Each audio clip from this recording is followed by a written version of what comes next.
Nakilala ni Ruth si Boaz. Ikalawang kabanata. Isang araw, sinabi ni Ruth kay Naomi, "Gusto ko po sanang pumunta sa bukid at mamulot ng mga nalaglag na uhay mula sa mga tagapag-ani sa bukid ng taong magpapahintulot sa akin." Sumagot si Naomi, "O sige anak."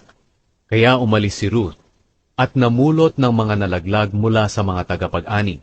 Nagkataon na doon siya namulot sa bukid ni Boaz, na kamag-anak ni Elimelech. Si Boaz ay mayaman at makapangyarihan.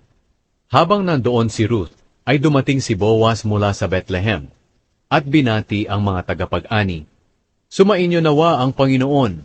Sumagot ang mga tagapag-ani, "Pagpalain nawa kayo ng Panginoon." Tinanong ni Boaz ang kanyang katiwala na nangangasiwa sa mga tagapag-ani, "Sino ang dalagang iyan?" Sumagot ang katiwala, "Isa po siyang Moabita na sumama kay Naomi na bumalik mula sa Moab. Nakiusap siya sa akin na payagan ko siyang mamulot ng mga uhay na nalaglag mula sa mga tagapag-ani. Mula kaninang umaga tuloy-tuloy ang pagtatrabaho niya hanggang ngayon. Nagpahinga lang siya ng sandali sa kubod." Sinabi ni Boaz kay Ruth, "Anak, makinig ka.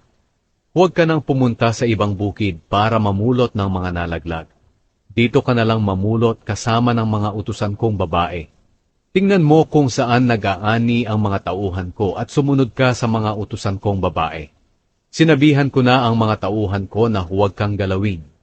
At kapag nauuhaw ka, uminom ka lang sa mga tapayan na inigiban ng mga tauhan ko."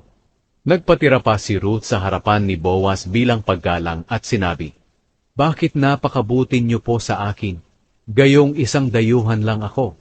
Sumagot si Boaz, "May nagkwento sa akin ng lahat ng ginawa mo para sa biyenan mong babae, mula pa noong namatay ang asawa mo. Iniwan mo raw ang iyong ama at ina, at ang bayang sinilangan mo para manirahang kasama ng mga taong hindi mo kilala. Pagpalain ka nawa ng Panginoon dahil sa iyong ginawa. Malaking gantimpala nawa ang matanggap mo mula sa Panginoon, ang Diyos ng Israel na siyang pinagkanlungan mo." Sinabi ni Ruth, "Napakabuti po ninyo sa akin. Pinalakas ninyo ang loob ko, at sinabihan ng mabuti kahit hindi ako isa sa mga utusan ninyo." Nang oras na para kumain, sinabi ni Boaz kay Ruth, "Halika, kumuha ka ng pagkain at isawsaw mo sa suka." Kaya naupo si Ruth kasama ng mga tagapag-ani, at inabutan siya ni Boaz ng binusa na trigo. Kumain siya hanggang sa nabusog, at may natira pa siya. Nang tumayo na si Ruth para mamulot ulit ng mga nalaglag na uhay, nag-utos si Boaz sa mga tauhan niya, "Huwag ninyong hihiyain si Ruth, kahit mamulot pa siya malapit sa mga binigkis na uhay. Kumuha kayo ng mga uhay sa mga binigkis, at iwan para sa kanya, at huwag niyo siyang sasawayin." Kaya namulot si Ruth ng mga nalaglag na uhay, hanggang sa lumubog ang araw. At nang magiik na niya ang naipon niyang sebada, ay umabot ito ng mga kalahating sako. Dinala niya ito pauwi sa bayan at ipinakita sa kanyang biyenan na si Naomi. Pagkatapos, kinuha niya ang natira niyang pagkain at ibinigay kay Naomi. Nagtanong si Naomi sa kanya, "Saan ka namulot ng mga nalaglag na uhay kanina? Kaninong bukirin? Pagpalain nawa ang taong nagmagandang loob sa iyo." Ikinuwento ni Ruth kay Naomi na doon siya namulot sa bukid ng taong ang pangalan ay Boaz. Sinabi ni Naomi kay Ruth, "Pagpalain nawa ng Panginoon si Boaz."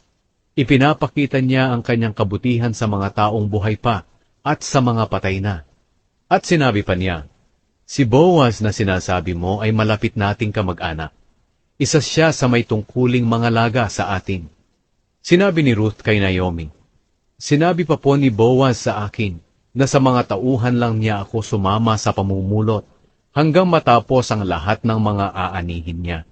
Sinabi naman ni Naomi kay Ruth, "Anak, mabuti nga na sa mga utusan niyang babae ka sumama, dahil baka kung ano pa ang mangyari sa iyo sa ibang bukid." Kaya sumama si Ruth sa mga utusang babae ni Boaz sa pamumulot ng mga nalaglag na uhay, hanggang sa matapos ang anihan ng sebada at trigo. At patuloy siyang nanirahan kasama ng biyenan niya.